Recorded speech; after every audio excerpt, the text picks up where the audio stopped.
Hey, this is Robert Falk from Enid Monthly, and I'm here with our first Enid Monthly In-Depth. Enid Monthly In-Depth is going to be a weekly video series that I'm going to interview some people that have great stories that are from here in Enid. The intention is for people to get to know other people and for them to get to know their lifestyle, their background, their hearts, and just what they're about. And we're really excited about that. So I've got a really great guest here today. This is Johanes Arwakon. He's from the Pacific Islander Ministry, and we're going to talk about the ministry, but more importantly, we're going to talk about Johanes. I just want to throw a shout out here at the beginning that to let you know that we are available for any sponsorships. If you want to sponsor Enid Monthly In-Depth, give me a call, give us an email, give us a Facebook message, or whatever you need. We'd love to have you on board to sponsor the Enid Monthly In-Depth so that people can get to know other people. With that said, how are you doing, Johannes? I'm doing well. How are you? I'm doing great. If you'll speak up just a little bit so the microphone will be able to catch you, okay? Okay, yeah. All right, great. Well, Johannes, you've been in Enid for a couple of years now, and but I want to take you back to your childhood and just get to know you and what makes you you. Is that okay? Right, yeah. All right, great. So, Johannes, where were you born? So I was born in Indonesia, in the Southeast Asia, and I grew up in one of the big island in Indonesia. That's Papua Island. Papua is a province of Indonesia, and I spent almost my whole life, 30 years there. Okay. Yeah. And so in Papua, in Indonesia? Papua, yeah. Okay. Well, tell me about your childhood growing up. What was it like? And my parents is a missionary in the remote villages. In the what? I'm sorry. Remote villages, and we live in very far from town. No electricity, no fresh water. We just depend on the rainwater. I grew up in the coastline, south of Papua Island, so mostly very close with the ocean, Pacific Ocean. Mm-hmm. And I spent my elementary school and middle school at this small village. Okay. Yeah. So did you have any brothers and sisters? I'm only one in my family. An only child? Yeah. But I was adopted by the family, and I grew up with the family, Christian family. My adopted father is a pastor. So your biological parents, you were actually raised by adoptive parents? Right, yeah. Okay. Did you know your biological parents at all? Yeah. He just passed away 2 years ago. Yeah. Did they live in the same community that you did? No, they live in East Java, another province of, another island also of Indonesia. Mm-hmm. And if we fly with the airplane, we need 5 hours. Mm. Yeah. So kind of a distance away. Right. Yeah. And I'm guessing you didn't take a lot of flights back then. Right. Yeah. So a pastor's family adopted you. Right. Okay. How old were you when you were adopted? I was in 5 years old. And it's difficult situation at the time. Live in the village and with the limited resources. But one of my hobbies is reading. So every day, because my father have a small bookstore, there's a Christian bookstore. Mm-hmm. So we sell every week on the market, on the street, and that's sponsored by one of the American missionary. Mm-hmm. So every day I spend my time with reading. So this is really helped me until now to make communication with other people. Mm-hmm. So you were in the village with you were adopted by the pastor and his wife? Right. Yes. Okay. They didn't have any other children? No. Actually, my adopted father's wife is my auntie. Okay. So she's the one that took me from my family. I have 3 sisters. Mm-hmm. I'm only one the son in the family, but they bring me from the family and bring to another island. So you have 3 biological sisters. Sister, right? Yeah. Were they raised by your biological parents? Right. Yeah. Okay. Are you close to them? Do you talk to them? Yeah, we have a good relationship. Sometimes we connect by social media or something. Makes it a little easier. Yeah, right. Make it easier. A world away. Yeah, I visit them regularly if I go to Indonesia. Well, that's really cool. So now that's a little bit part of the culture in island families is that for family members to adopt and take care of other family members, correct? Right. Okay. So that's not unusual. The culture? No, that's not unusual to be raised by somebody else.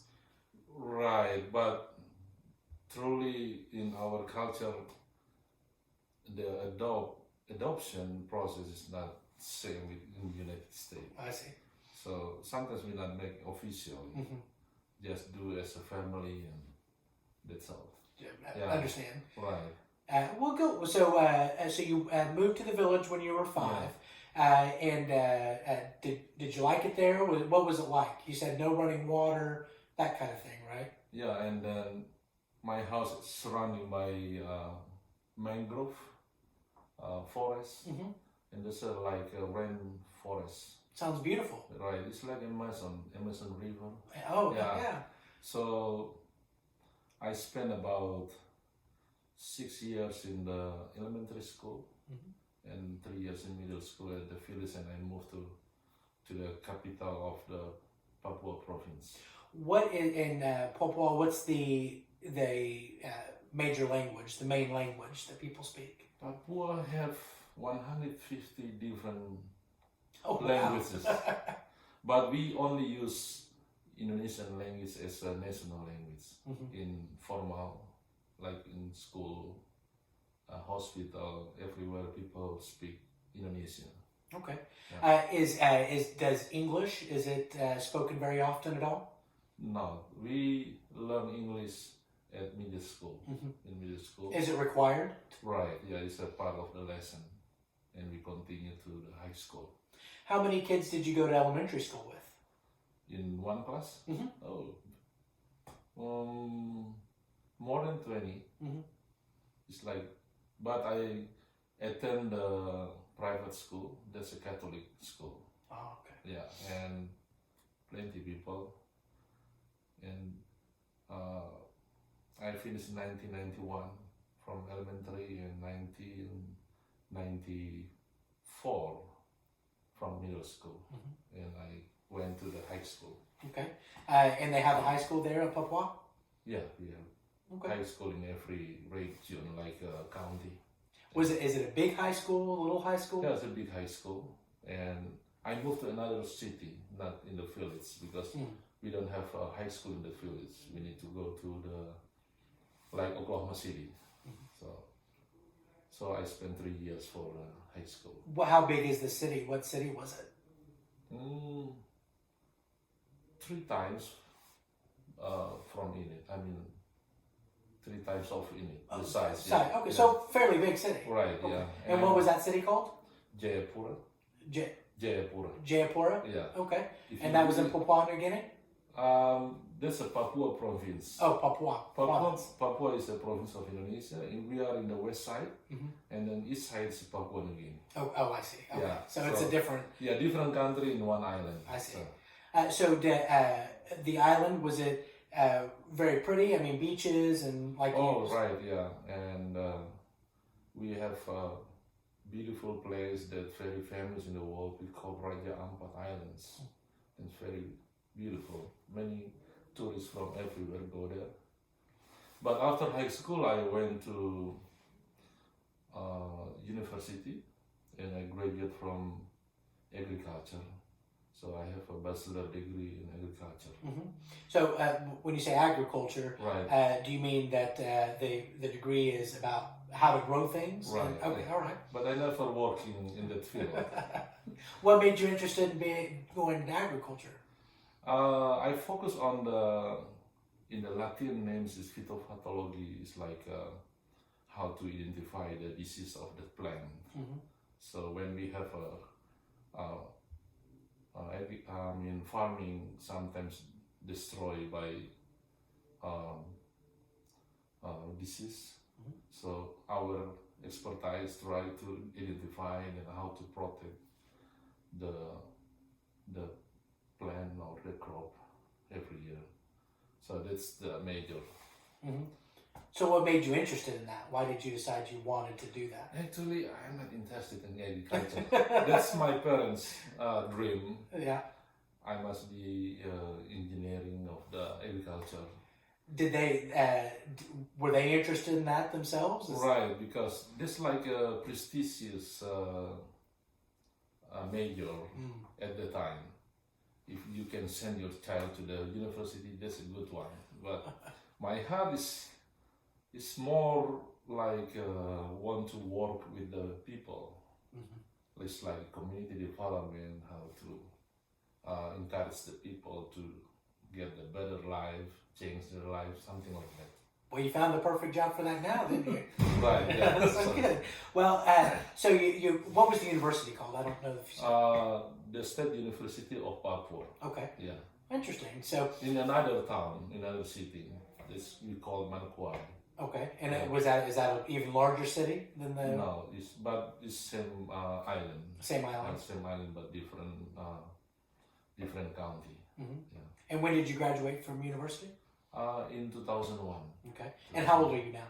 Do you mind if I ask? 42. Well, we're the same age. It's yesterday, my birthday. What? Happy birthday! That's awesome. I didn't know that.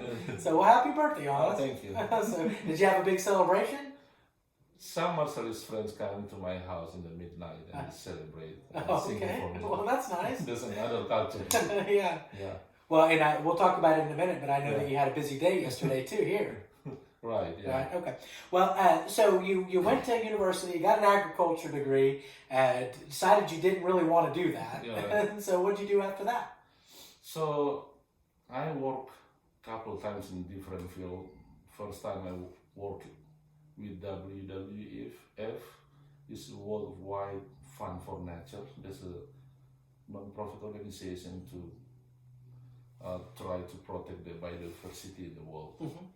And then also, finally, I moved to one of the non-profit organization in Timika. Timika is my hometown, where the big mining, the copper and gold mining in the world is there in Papua.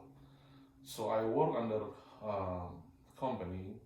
They make one non-profit organization to manage the social responsibility funds. The funds have a purpose to make a community development program for the people around the mining area. So I'm the one that in the board, I'm taking care of our education and health and economic programs. So three main things in the organization. That's I start. Before that, I worked in the human resource department in 3 years in the same organization, and they promote me after 2 years to be a second person of the organization. And what city were you living in at this time? Timika. At Timika? Yeah, Timika. Okay. Is that in Indonesia as well? Yeah, in Papua. Okay. Papua. There's a company from Phoenix, the headquarters in Phoenix, Arizona. There's in Freeport McMoran. But they have another, one of the, I think, biggest mining, copper and gold in Papua. I see. Okay. And so did you enjoy that job? I really enjoy. I spent more than 12 years there. And we did many things, try to elevate the social situation from zero to another level. For example, when we started the program, not many young people want to go to the college, and we trying to give them a motivation and dream and put them in the strategic plan. And then right now we have many young people in the government, political career. They have career in the like a lawyer like you, and also entrepreneur. We encourage them to be a pilot for the airplane, doctor for the medical field, plenty career that they never go before. Now they involved, and every year we support about 2,000 students get a scholarship to everywhere in the world. And that scholarship is through which company? Freeport. Freeport? Freeport, Indonesia. Yeah. But our organization is like a non-profit. We run under the company, and the company support by financial. Well, thinking back about growing up, what do you think was the thing that you appreciated most, or think is the most interesting thing about your life growing up? You know, if I back to my life 20 years ago, because I grew up in pastoral family, so church is the main part of my life. So I did all the things, all the stuff in the church, from cleaning the yard, everything, prepare the Sunday service, because we don't have a deacon or everything at the time, so only me. And when I was in college, I involved to help one of the pastors. They started the ministry in new church and close to the campus. And I was a Sunday school teacher, and also with the song leader, like a worship leader. So I learned so much how to be involved in the ministry at the time. And I never imagined that all the experience will be helping me right now. Sounds like you had a lot of faith and service background growing up. Right, yeah. And so that really has helped you in your... Right, yeah. And when we moved to Timika, another town, after I graduated from college, I involved with the local church more than 15 years, voluntary to be there like the head of board, secretary of the congregation. So tell me about what about Indonesia would you like people from here to know that they may not know? Indonesia is the largest Muslim country in the world, and some places Indonesia have a three. If we divide it by three, in the east side is more Christian, and then the west side is Muslim. And some places is good for living, but some places just need to be more. You need to adjust your lives with the culture, and also the effect of because there's the largest community of Muslims. Sometimes you need more be wise. Yeah. So is it a particularly dangerous country, or is it safe, or is not really not dangerous, but in some places it's difficult for us to growing up as a Christian. But so there is some religious persecution. Yeah, right, but we have a good spot in Indonesia, like in Bali Island, one of the famous tourist place. 1,000 people go there every year, so Bali is a good place for vacation or holiday. And probably a pretty long flight. How long of a flight is it to get there? 26. 26 hours. You'd have to have a couple of weeks to go then, right? Right. And I'm married. Before you asked me, I said I'm married in 2006. Okay. So after you graduated college? After I spent 2 years working, 2 or 3 years. And well, tell us about her. Where did you meet her? Oh, that's a long story. If I refresh back to the time, we only have a dating for 5 months and we decided to marry. So we don't want to wait along. And when I met first time, she just walking through my office, and I said, "Oh, the girl is beautiful." And what's her name? Yenny. Yeah. Okay. And I told him I think that she will be my wife, but I never know her before. I never The first seen- time you saw her, you thought that? Yeah. Okay. And I just say hello, and finally we have connection, and I went to her house and said, oh, I invite her for dinner. After we just met couple hours before. Uh-huh. And that's all. so that's how you met her. You went to Right. dinner and got Yeah. married 5 months later. Right, yeah. Well, that's awesome. So And marriage in Papua culture is different. Marriage is more complicated because you need to involve all the family members from both sides. So from the men's side, we need to come and then ask the woman's sides for the approval first. Not from the girl approval, but from the family. It's different with here, right? And we need to not pay, but we need to ask something that we need to give to the family to respect their decision. And the culture sometimes in some places in Papua, they will start with the number, maybe $10,000 or $2,000 or whatever that family decided. So something like that. and it's a gift too. Yeah, that's a gift. But sometimes if you not give them, your mother-in-law, your brother-in-law, you will keep remind you every year in your life. So better you make advance first, so you will be safe. I hear you. Okay. So what the culture there, is it matriarchal or patriarchal, or the mothers or the fathers more? Fathers Fathers. more dominant, but in some tribes, because we have, as I told you before, we have 150 different languages with the same 150 different tribes. So every tribe there have their own culture, but mostly father is dominant. After you got married, you have children, yes? Yeah, I have 3 boys. The youngest is 6th grade right now, and then the second one is 7th grade, and the oldest is 8th grade. Okay. Do they go to OBA or do they go to public schools? OBA. OBA, Yeah, okay. OBA. Are they enjoying?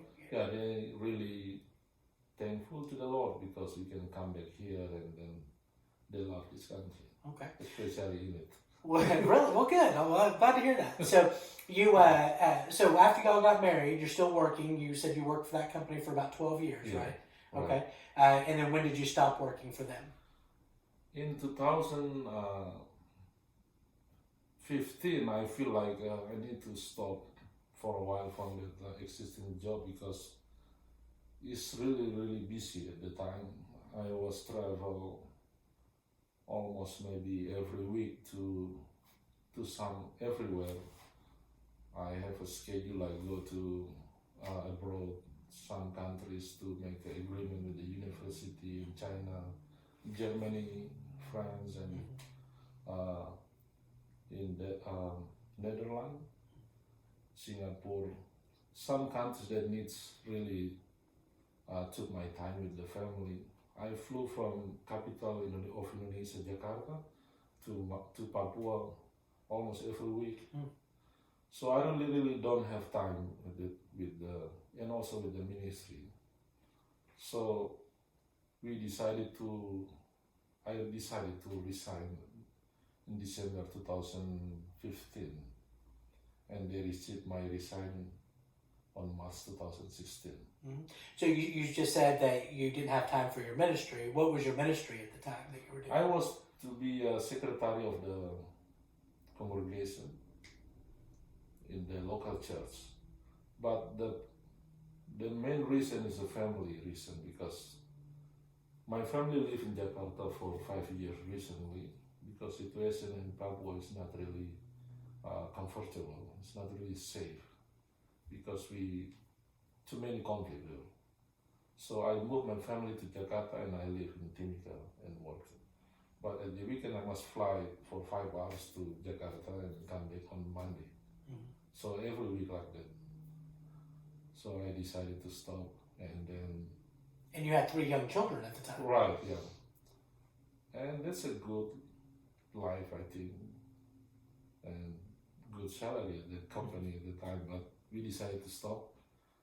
And people told me that you are crazy because you decided to resign in your young age. I was in 38, I think, 38 or 37. But I always remember that people said, do not stay a long time in the comfortable area. You need to go outside, go out to the comfortable zone. You need to look and try a new place. So we prayed. We planned to go to Germany at the time. And we took 1 year to learn the German language. And it's hard for us. And we pray that if any country that receive our visa, we will come. So we go to the United States because the United States give us a visa. So you learned German, and Yeah. was it hard because of the difference in the way things are pronounced? And Yeah, Germany is more difficult than English. really, Maybe because we learn English since we are at the school, so it's easy for us to. well, let me ask you a question. So if I went to Indonesia, would most people speak English there? In some tourist place, they will speak English.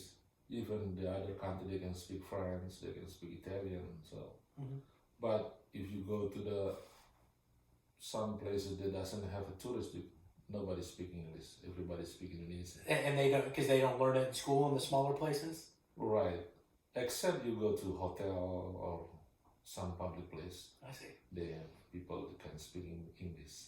It's interesting, like you said, some of the tourist places that I've been, certainly there's lots of people that speak English, but there are definitely, especially in Brazil, that there weren't very many people at all that spoke English. They all spoke Portuguese. And it's such a different environment to not be able to communicate with people very easily. So I can imagine. Yeah.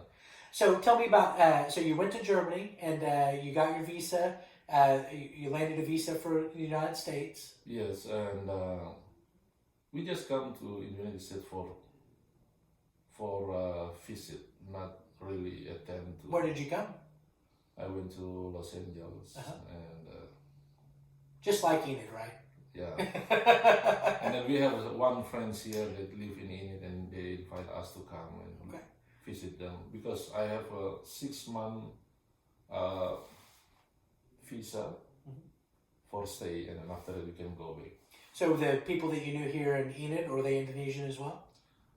Yeah, he's a Papuan, and he invited us and bring us to Enid, and we look that city, and then, well, at the time we don't have a plan to stay here. We just pray if God have a plan for us to stay somewhere else in the world, God will open the door for us, something like that. Okay, so it's kind of a small world that you would know somebody in Enid, Oklahoma from Papua, right? Yeah. Okay. Right. Yeah. How did he get here? Do you know? He has family here. He married with the local here, and he has a business here. Okay. So what? So you visited, and then did you have to go back to Germany? No, at the time I only have a visa for the United States, and that's the answer of our prayer. We not apply for Germany since we have a US visa at the time, and yeah, finally we are here. Okay. And so then what happened after the 6 months? So when we arrived first time, I saw the sign, one of the church, and that's Emmanuel Church.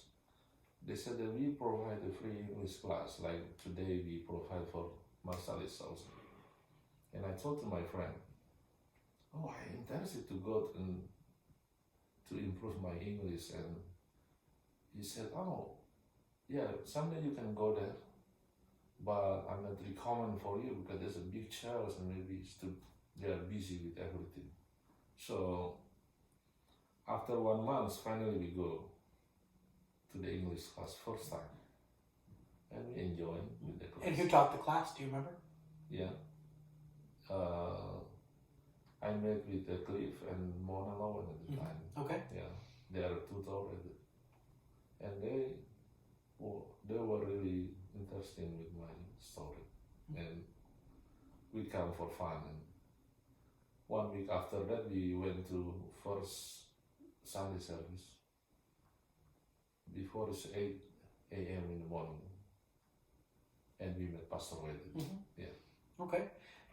And so, based upon that relationship, how was the idea of having a Pacific Island ministry formed? One day,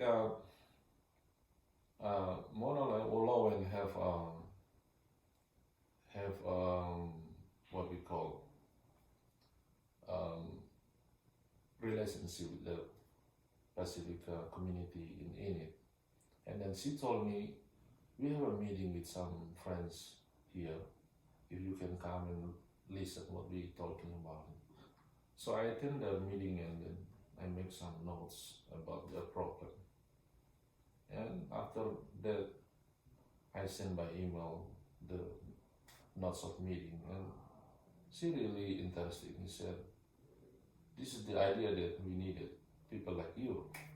So why you not involved in the ministry, start with the ministry? So they talk with the church, and then Pastor told me, church will be sponsor you to run the ministry. So I really, I never imagined that I can be a pastor. So my background is not a pastor, but my life is involved with the ministry before. So that's why I told you, I never imagined that someday my Sunday school teacher experience will be help me so much right now. Sure. Well, you can tell that you've always had a heart for people, and for wanting to make people's lives better. And so, so certainly, even from a young age, it sounds like. Yeah. Do you think that comes from your dad being a pastor and in a mostly Muslim community? In my heart, I always have something patient when I saw people just live in the same situation, not really growing up or develop. So after 15 years in community development, I feel like I have something in my life that can help people with the planning, to do the planning for community development. So that's my passion right now. Okay. And so I know that at some point you had to go back to Indonesia, correct? Right. Because of some visa issues? At the time, my father-in-law have a health problem, and then he's dying at the time, and I go back with my wife. We have a visa at the time, but... Did the boys stay here? Yes, stay here, and then it's complicated situation, and we cannot go back. So finally passed away, and the lawyers and other senators of Oklahoma that help us to reapply again with the new status. During at the time, we spent almost 1 year more in Majuro to learn the culture and also language. So you knew you had the job here, and so and the job was going to be to minister to Pacific Islanders in their community. And so since you had, not by your own choice, but since you had some extra time, you went to Majuro, Marshall Islands, and you said to learn the culture. Is it a lot different than the Indonesian culture? Oh, yes, very different, and I think that's a God's plan for our life, because at the time we really met many people from different backgrounds. We met people not only Marshallis, but we met people from other Pacific countries like Kiribati, Nauru, Solomon Islands, Tuvalu, so many people. So right now we have a good understanding. It's better understanding about the culture. Did your boys stay here the whole time? Right. Yeah. Was that pretty scary being away from them for so long? They enjoy with the ocean and then swimming every day. So fishing. So they were with you in Majuro? Right. Oh, eventually they came? Yeah. Okay. Right. So, and so tell us a little bit about Majuro, Marshall Islands. That's the capital city, right? Yeah, Majuro is the capital of Republic of Marshall Islands, and it's one of the tiny islands, very small island. Our front yard house is ocean and backyard is ocean. So when we sleep at the night, we can hear the waves, and sometimes when the water from ocean can cross to the street. So sometimes really scary for us because this is in the middle of the big ocean in the world. So. Mm-hmm. And you said it's not very big. It's just several blocks wide in some spots, right? Right. These are like atoll. This is atoll, not really island. So it looks like a circle and very small. Mm-hmm. And the Marshall Islands. There several islands that make up, but the main one is the big island is Majuro. Yeah, the capital. They have another, not really big, but they have another islands. They call outer islands. The other place is famous is Kwajalein and Ibai. That's the place where the U.S. Military base there. There still is one now? Yeah, in Kwajalein. And now the reason why Enid has, that we have Marshall Island people come to America is because of some military exercises they had there during the Second World War. Is that right? Yeah, after United States won the World War II, they took over all the Pacific countries, and one of them are Marshall Islands, and I think they did some the nuclear bomb test they call it Bikini Island, and after that, as a responsibility for the effect from the testing, they brought people, they give it free under the COFA agreement to bring people, they can come to the United States without visa and they can work and live here. So they can work and live here, but they can't. But one of the struggles they have is that they don't have access to medical care, correct? Right, but I heard recently this year that the bill just approved by Senate, I think, for the medical care. So they will be getting it during this year. Well, yeah, that's really good because I know that's been a struggle for. Right. Now, you said the boys got to swim all day, and so they're in the areas. I've seen pictures, and some of the areas are just beautiful. Right. So, what was the day like there when you were at Majuro? The daylight? Yeah. What was your day like? What did you do during that? Mostly because it's very small, so we just drive not more than 1 hour to another edge of the island. So we spend a lot of time with the ministry there also. We have one of the local church there. I was appointed to be helping to be their youth pastor.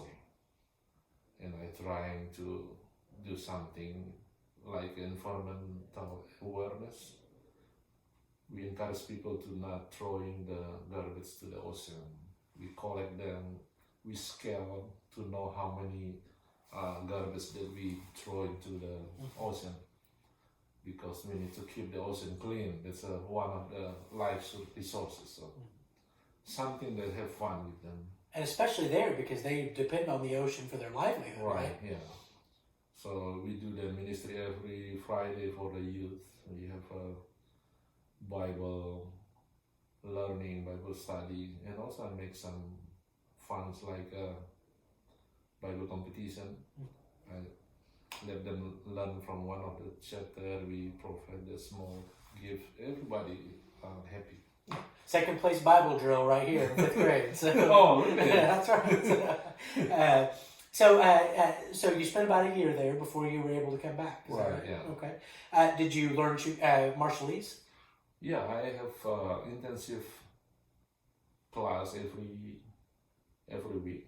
It's like 3 times, and learning with one of the pastor there that can speak well in English and also Marshall Islands. And we learn so much, but needs more time to be perfect. How did you communicate if you didn't speak much? People speak English in there. They do. Yeah, English is like a formal language in any situation, even in the school. So you said it was a lot different culturally than Indonesia, though. Is that right? Right. Yeah. What were the biggest cultural differences between Indonesia and the Marshall Islands? Indonesia mostly Melanesia and Polynesia. They are Micronesia,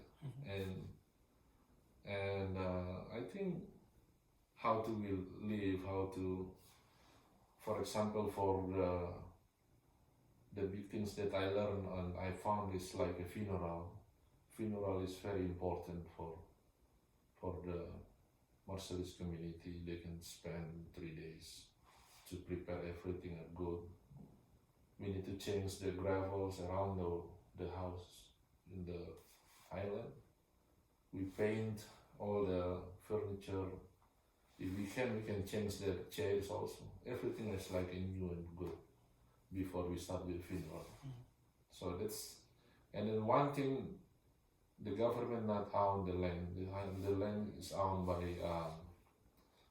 family. So this I learned from that island. So different families own the land? Yeah, it's like, they have a social structure. The top of them is Erots. They call Erots. Erots is like a chief of tribes or chief of clan. And then after Erots, they have one of the owner of the island. I forget the name, something like that. So the government is like they pay the rent for their facilities to use their land. The government pays the owner of the island to use the land? Interesting. Even the airstrip, the airport, government pay for rent, annual or the long term. Well, and I know that based upon some sea levels rising, that there's some concern that there'll be some significant flooding of the Majuro and some of the islands. Is that right? Yeah, there's another issue, and now it's famous issue in United Nations. I saw some publication that people worry with the global warming will be affect to the Pacific countries.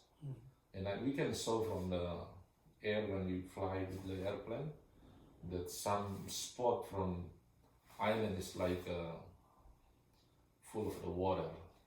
And this will happen not only in Marshall Island, other places, Kiribati, Nauru, something. Yeah. Well, so they now Enid obviously has a large population of Marshall Islanders, but there's also other Pacific islands that come here too, right? And specifically Chuuk. I know I've met several families from Chuuk. Now, again, it's just as different between Marshall Islands and Indonesia as Chuuk and Marshall Islands, correct? Totally different culture, correct? Right. Some places in Indonesia, I think they have a similar roots of the ancestor because they have the same physically same.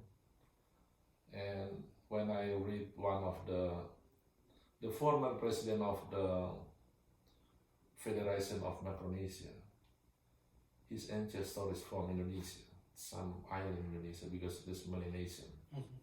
So some spots have a similar culture, but because Indonesia have 100 different tribes. So. Well, I do know that sometimes we get an interpreter and it would be the wrong guy. And even in Marshall Islands, they speak some different dialects, correct? And so it's sometimes they don't speak the... Many people live in Majuro, like Chinese, Korean, Japanese, Filipino, and Fijian. People come with a different language. So one of the languages is English that we use in formal. That way that you're able to communicate together. Yeah. Yes, that'd be... now, we're sitting here in your office at the Pacific Island Ministry. Right. That's south of Owen K. Garriott. And what's the cross street here? This is 301 East Iowa. East Iowa, okay. Yeah. And it's a beautifully renovated church, but you call it a community center, right? Yeah. Okay. And so what are the kind of things that you do here at the community center? we start with, we make a plan for the long term to design the community development program. And let me ask you this first. What are the struggles that Marshall Islanders and Pacific Islanders face in Enid? Now the number I've heard, we have 5,000. Is that about right? Yeah, pretty close. Okay. Depend on the statistic that will be issued after census 2020. Okay. And so what are the biggest challenges that they face here in Enid? I think in Enid, people easy to get a job. So the biggest issue is how to make adjustment to live here. How to live in United States with the many things. For example, they face with many bills for their house. When I was in Maju, I asked one family, why you not move to United States? I'm happy here because I don't need to pay anything every month. Here people live, you need to pay electricity, pay water, pay everything. So do they not have that in Majuro in most communities? Right, yeah, it's a free.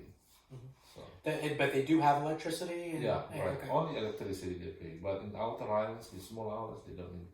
They don't even have that. Right, yeah. Well, I'll tell you kind of a funny story is that one of our judges had asked us to serve a father in a matter in the Marshall Islands, and all the Marshall Islanders kind of looked at us pretty crazy. They're like, and he said, "What's the address?" And and they said, there is no address. People use the mailbox to be addressed. And so what we found out is that the community the village that he lived in, that you basically send something to the I don't know if it was a supermarket or what, but some central area, and then they say, well, where does so and so live? And they say, oh, down the road, and so so there's no actual address. Mostly people have their own mailbox in post office. So if you want to send something, you just find out what's the number and they will send it. That's up there. Well, so adjusting culturally to the differences from the islands to the United States, that's a big challenge. To adjust, yeah, right, and need to be more aggressive, I think. For example, by experience in Papua, we cut the time because it's too long if we wait for the natural people change. So we need to start from the young one. All the things like maybe time management, for example. I don't want to be offended, but time is very important, and we work together with the friends to try to be on time always. So something. Well, that's just a cultural thing. I was in Rio de Janeiro, Brazil, and we met with big businessmen and mayors of cities and things of that nature, and they were always 20 or 30 minutes late. And it just culturally, it was that being late. But in the United States, we don't understand that as much. Right. Yeah. And we cannot hold the late time like that in the United States because people are always on time here. If we, for example, this morning you called me to make an appointment at 10 o'clock. I need to come before 10. So, yeah. So that's a big challenge. Now, learning English, that's another challenge, I'm sure. Yes, they need. I think some people can communicate in English in basic, but some people need to improve their ability to English. But one of the things that I want to encourage my Marshallese community is how to get a better life.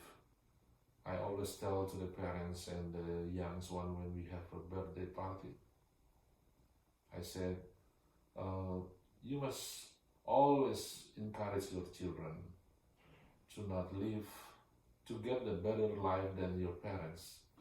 So if right now your parents rent the house, your children must be on the house someday in the future. If your parents graduate from high school, you must graduate from college. Try to elevate your dream. All the job is good, but try to be. Well, I hope you can tell my stepson he needs to get out of the house after he graduates high school. So we'll see. But hopefully he'll go to college and things. So, well, that's interesting. And now here at the Pacific Island Ministry, if they may be able to hear, but you've got English classes going on. Yeah, we have an English class every Tuesday until Thursday, every morning 10:30 to 12. And also we offer the class for CNA certified. So CNA? CNA, certified nurse assistant. And do y'all do that here at the? We provide the assistant to learn more about the medical terms. Oh, I see. Yeah. So before they go to outreach, we can come and then try to be familiar with the lesson because we use the same books.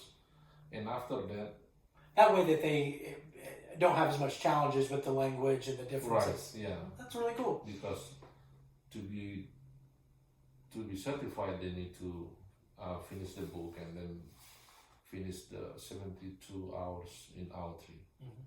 So we working together with one of the non-profit organizations here also that they will finance them to pay their class in outreach. So this is a good opportunity. What's that non-profit organization? The CDSA. CDSA, yeah. So I met with some officer there a couple of weeks ago, and then we agreed that we're trying to motivate people to get certified when they work in nursing home or a hospital. So we'll help them to get the better payment. Okay. Yeah. Well, any other challenges that they face that you'd like to talk about? I think come to the new country with a new environment is another challenge. How to be more sociable with the other community in here. So I think. Now, are they mostly Christian country in Marshall Islands? It's a Christian country. Okay. Yeah. So are they very religious when they usually come? They have more than 15 different churches here. So 15 different churches? Yeah, 15. Here, wow, really? Here in Enid. Okay. So they have their own service on Sunday. So, but I work between churches, so I'm not trying to make church, but trying to support the Marshallese churches here. Yeah. Well, that's really neat. So besides the English classes, what else do you guys do here at the Marshall or the Pacific Island Ministry? One of them is a medical issue that we help people with no insurance, health insurance. So almost every month we have a patient that we refer to Crystal Clinic. And we focus on diabetes issue. What was that? Diabetes. Diabetes? Okay. Yeah, diabetes issue, and trying to help people to be aware before late. Because diabetes is like a silent killer. When we not really prevent, will be very fast to destroy all our system. That's our focus right now, to help the people. And we plan to run the regular clinic every month to make a general checkup for diabetes. So we had a vaccine clinic yesterday. Yeah, yesterday we worked together with the Integris Base Hospital in India. They send their health worker coming here, and then we set up a place and did some vaccination for the Marshallese community. Okay. What else? What other kinds of things? And also we provide the driver license assistant. So we're trying to help them to get the pass from the written test. This is a difficult part for them to get the test. Now, how long have you been here? Now it's 4 years. You've actually been in Enid for 4 years? Yeah, but this is 2016. But we just arrived back from Majuro in last year, in January 2019. Well, so you've been here about a year doing where you've been 100% focused on this particular ministry. Yeah, we just 1 year to start back the ministry. Okay. And one thing also that we want to help because every year we make like a graduation night to appreciate it, those who graduate from high school or middle school. And we try to elevate their dream and give them motivation for the youngs. Well, I know that Forgotten Ministries that they have some things for the kids over there during the after school programs and that sort of thing. Do you work in conjunction with them for some things? They focus on the little children. We focus on the parents. I see. So try to give the motivation to the parents to take more responsibility for the children. Okay. So it's look like not really connected, but we support in another case. Mm-hmm. Because if we only working on the children, it's not really working. We need support from the parents also. I see. Yeah. Do you so being involved so much in the last year, having this new building, that sort of thing, do you see lots of improvements in your work so far? Community development is like a long-term program. We will see the result after 5 or 10 years. Uh-huh. But the progress is always happen. So baby steps. Right, yeah. So when we start in Papua back to the island, I spent 15 years. When we start the first years, people said, you are doing nothing, but after 5 years, it's changing. 10 years, people harvest this result after 10 years. So we need more be patient to do that. Well, tell us a little bit about was there anything else you'd like to talk about the ministry before we move on? I think that's all. Okay. Yeah. Well, I'm really impressed with everything, and that's, I know that, well, let me ask you this. This is one thing. Do you feel like that there is some misunderstanding between some of the native Enid people and Marshall Islanders, that relationship could be improved? I think people start to understand each other since the many organizations try to involve in the ministry. We have some friends from the other church also to do the same things, and health department to do the same things. They have a big coalition for Micronesian that have members from all the stakeholders in Enid. So people more understand right now too. Good. So there's a lot of people working on improving that relationship. Right, yeah. So. Okay. Well, tell me a little bit about your kids. And you said you had 3 boys that are, you said 6th, 7th, and 8th grade? Yeah. Okay. They go to OBA. Are they interested in anything cool? Yeah. The second one played for Enid elite team for basketball and soccer team. Enid elite? Enid elite, okay. yeah. And he's good for the athletics, so he likes to do the soccer here. Uh-huh. The youngest is more academic. He just like to learn and study. So. And then the oldest one is a humble person. Yeah. And the important things is we really like in it. It's not really small, not really big. Mm-hmm. I was 2013 traveling almost maybe 12 different big cities in the United States. I was invited by State Department to come to learn about American culture and development. So I saw that it is another unique spot to live here. So. And you guys have enjoyed it a lot? Right. Yeah. Okay. Well, what do you think what do you enjoy most about the Enid community? Enid community? Mm-hmm.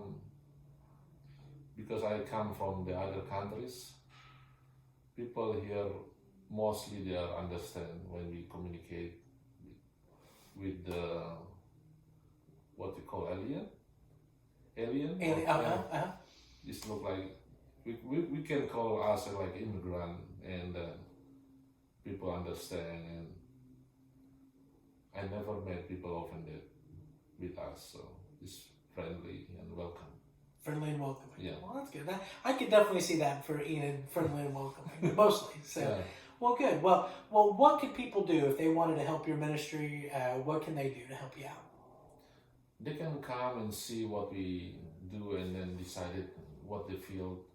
For example, last week we have a free garage, like free way for giveaway for the clothes or dress that people donate for us, and then we Clothing, is that what you said? Yeah. Okay. And some furniture also. Okay. So, and I think something like that. And, Okay. Yeah. So that's one of your needs is for donations of clothing and furniture. Not really much, but they can go to the church, and because we not receive the donation directly, it's better they go to Emmanuel, is our church. Emmanuel's the home church that Right. sponsors. Yeah, Okay. the sponsors, it is better. Okay. Yeah. All right. Is there somebody in particular that they would contact there, or In the office. the office? Okay. Yeah. All right. Great. So, Well, I'm really impressed with all the things that you do here, and I'm really excited that you were our first. It kind of worked out that you were our first one. I really enjoyed talking to you about your story and understanding more about what makes you you, Johannes. all right. Thank you to come here and then try to dig some story from us. Well, good. Well, all right. Well, thank you very much, sir. Um, Now, remember that this is Enid Monthly In Depth, and this was Johanes Arwakon of the Pacific Island Ministry. If you'd like to sponsor Enid Monthly In Depth, give me a call, Facebook, text message, email, whatever it can. We'd love to have you as a sponsor. But other than that, that's it for today. Thanks. all right.